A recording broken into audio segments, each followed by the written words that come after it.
Section 10.2, products and quotients of functions. So we're going to sketch a product and quotient of two functions to determine range and domain and range of the product of the functions.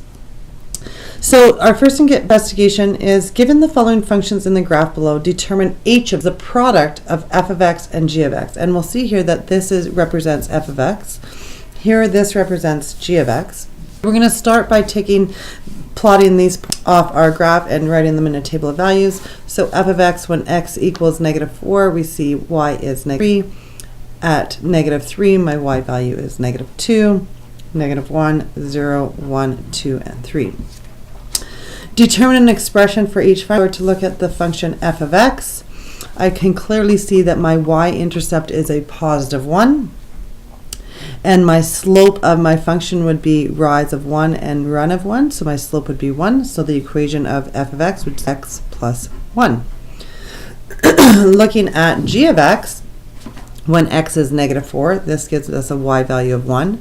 When x is -3, we have a value of 0.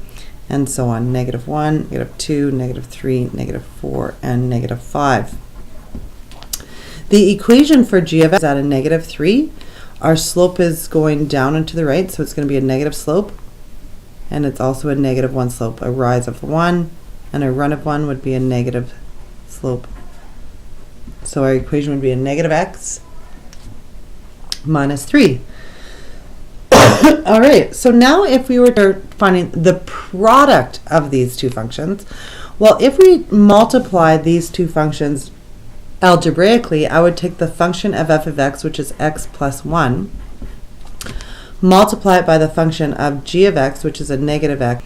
If I FOIL this out or distribute this through my set of brackets, I end up with a function that is a -x squared minus 3x, which is -4x, and then a plus 3.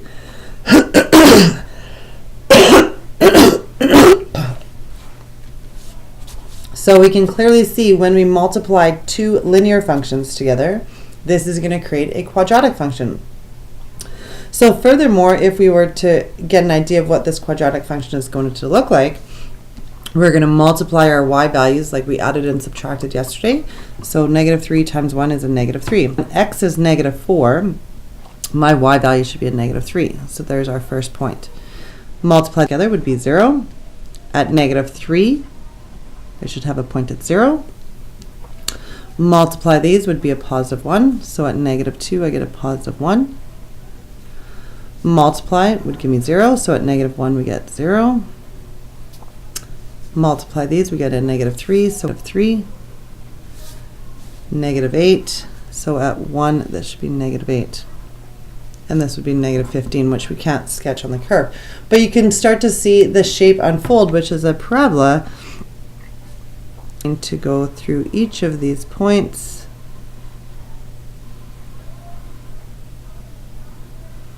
Quadratic function given by this equation. Okay, so a few different ways to sketch this graph. The easiest is always to look at those points and multiply them. All right, well, what would same two points or same two functions and found the quotient of the two functions? So again, these points are going to be the same, so I'm just going to rewrite them in here.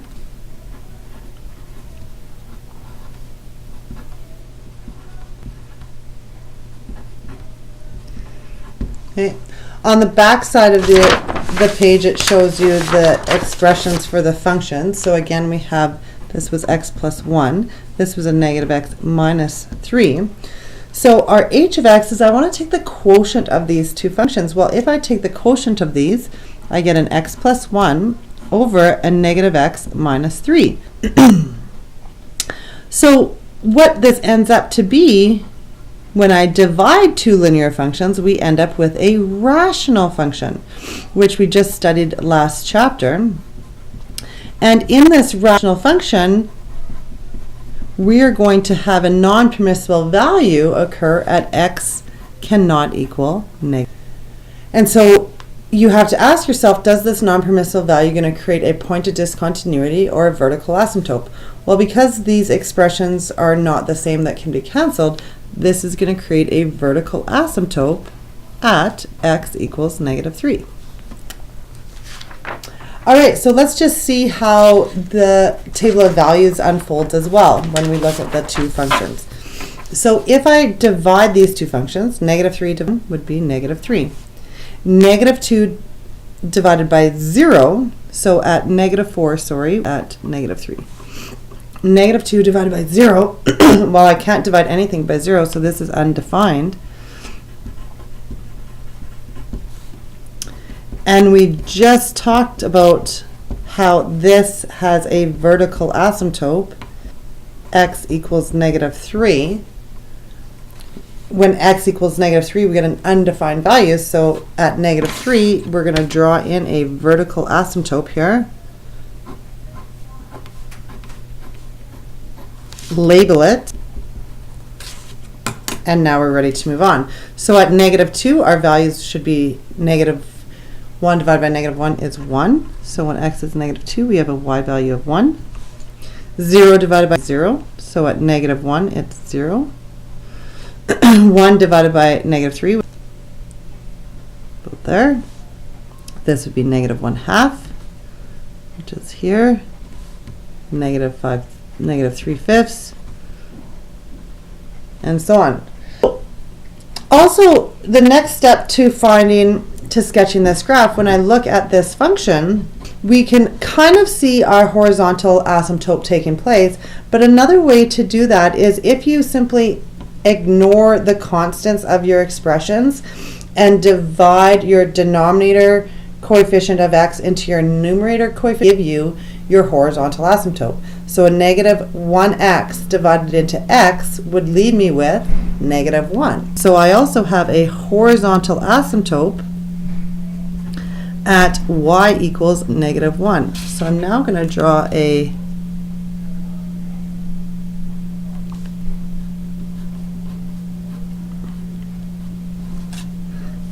horizontal asymptote at y equals -1. And then, so just remembering about a rational expression, as our graph nears the non-permissive, the graph should approach positive or negative infinity. So we can see in this section of the graph, as my points near my non-permissive value, that should grow to positive infinity. My end behavior, so the end of my graph, so as it approaches my asymptote, these points should always approach 0. So even though we only have one point down here, it's going to take the same shape. As it nears the non-permissive value, it's going to approach. And as it nears the horizontal asymptote, or the end behavior, is going to approach. So that would be our quotient of these two functions. All right, what are the notation values? Okay, so we kind of did sum and difference yesterday. So all the notations would be f of x plus g of x, or f of g of x, f plus g of x. F of x minus g of x becomes f minus g of x. F of x times g of x, so this is our product, could be represented as f times g of x. And quotient would be f of x divided by g of x, could be written as f over g of x. So the next is an example of multiple restrictions. So before we begin, let's sketch f of x, which is the square root of x minus 1. So we should already have a good idea of what that graph should look like. It's a radical, it's a half a parabola that opens up and to the right. It's translated 1 unit to the right, so the graph should start here.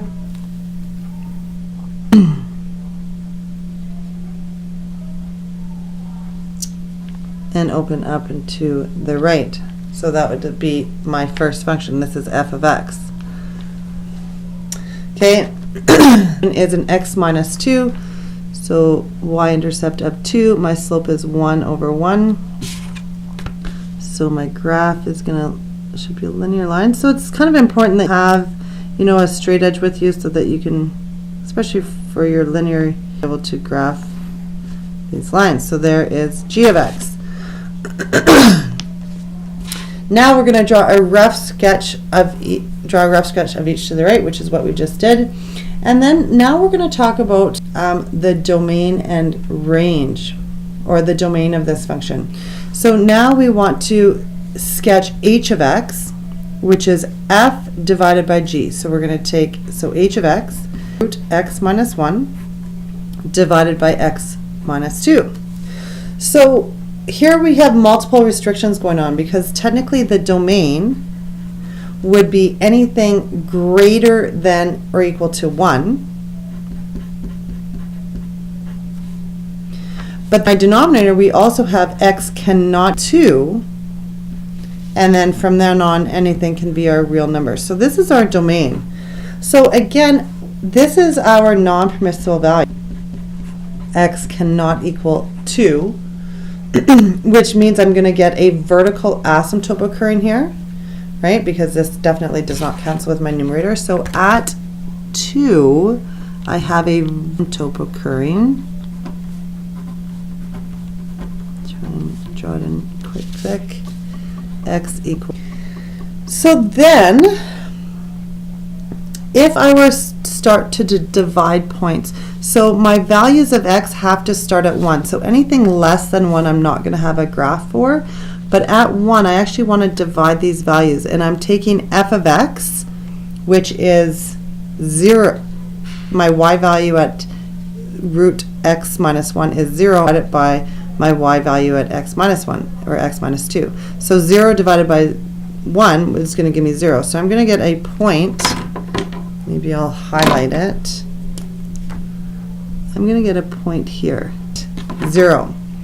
Now, I know my points are going to have to approach this non-permissible value, and as my values approach this, well, technically, what am I doing? I'm taking a pause between this point and my non-permissible value. I'm taking in positive points and dividing it by negative points, which are going to end up to be negative. All the points in between here and here are going to, as I near my non-permissible value, should approach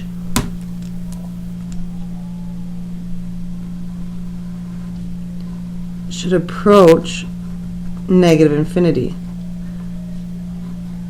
I'm going to try and darken it as much as I can. So this would be my curve. And then on my curve on this end, I'm also have a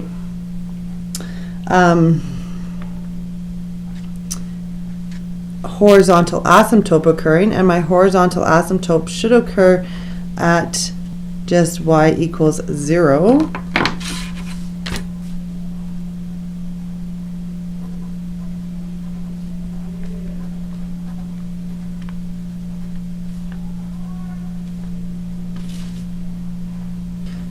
So there's my horizontal asymptote. So then my graph, as it nears the horizontal asymptote, should approach 0. As it nears the non-permissible value, should approach infinity. So my graph should look something like this. Kind of tricky. I'm going to darken it here. Right? Again, we get this rational function, but because of our multiple restrictions, the rational function is actually starting at x equals 1 and dropping to negative infinity here, and then as we go on, it moves on, and where x cannot equal 2 as well. Okay? So the domain for h of x for multiplication is all things in the domain of f of x and g of x. So whatever your domain was originally for both f and g of x, that's going to be the domain for the product of those two functions. The domain for f of x for division is all things in the domain of f of x and g of x, except for when g of x is equal to 0. So originally, when this function was the x-intercepts, that will now be the non-permissible value for the division or quotient function. So accurately draw each function and their quotient g over f of x. Draw this function, a quadratic function. I'm looking for a couple things. First, probably x-intercepts. So if I were to factor this, I get an x plus 3 and an x minus 2. So that tells me I have x-intercepts at a -3 and a +2. And then another important point is my vertex. So to find my vertex, if we take a negative b value divided by 2a, this is from our like Math 20 skills, negative b would be -1 divided by 2 times my a value is 1. So this gives me the x-coordinate of my vertex. And then you would substitute this -1/2 in to find your y value. So -1/2 squared plus -1/2 minus 6.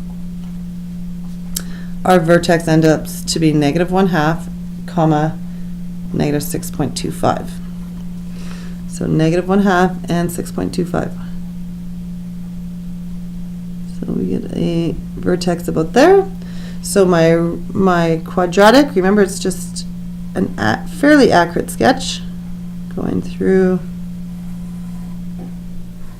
There's f of x. G of x is going to represent a y-intercept of 6 and a slope of 2. So 2 over 1, we're down. So now I'm going to sketch this graph.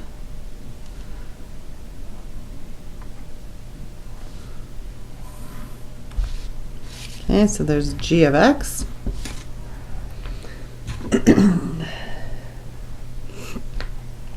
So now we want to find, and h of x represents g divided by f. So g is 2. I'm going to factor this as I graph. So this is going to become 2 bracketed in x plus 3 over my denominator is an x plus 3 comma x. All right, so when we look at this, when we go to sketch this graph, this is going to represent a rational function.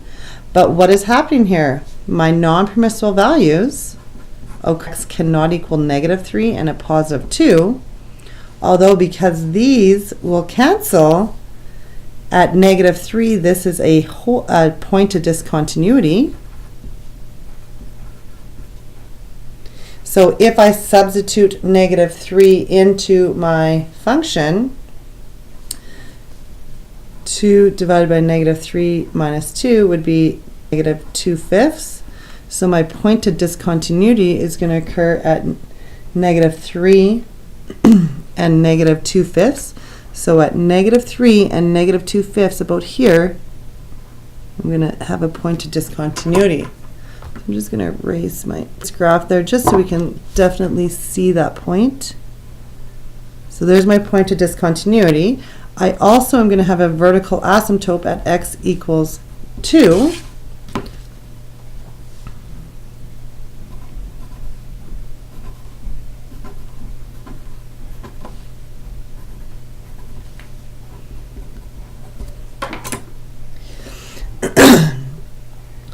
And now we're ready to sketch this graph. So because the degree, so now if I talk about my horizontal asymptote,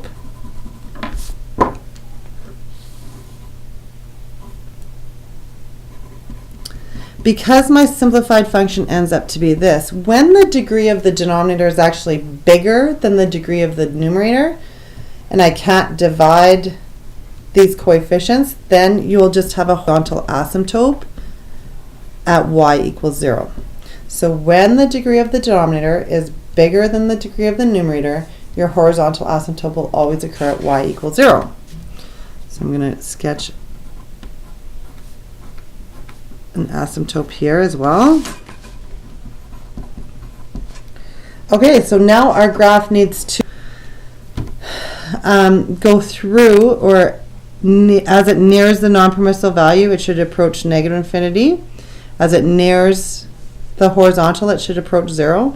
Same thing on sides, but recognize it's not going to go through this point of discontinuity. It's just going to, I got to lift my pencil up and then start again.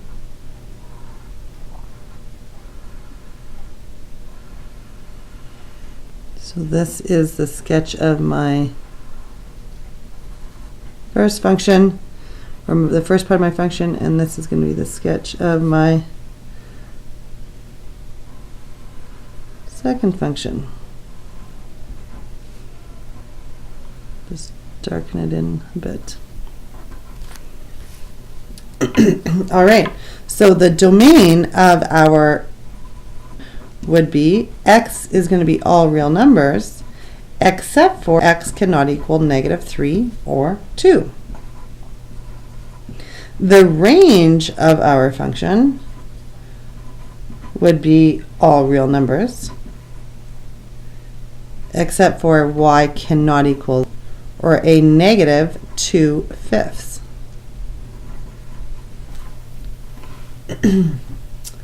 All right, and then lastly, says the Bev Facey drama program typically has 450 people paid to watch the productions per ticket. They are considering n $1 increases, knowing that each dollar increase would result in 14 people, fewer people coming to the show. If T of n represents 450 minus 14n, so this is the number of tickets sold, and P of n represents the cost of each ticket, so this is the cost per ticket, this is the number sold, function that would represent the revenue. Well, the revenue is the price, I'm going to take the price per ticket times the number of tickets sold. So in this case, the price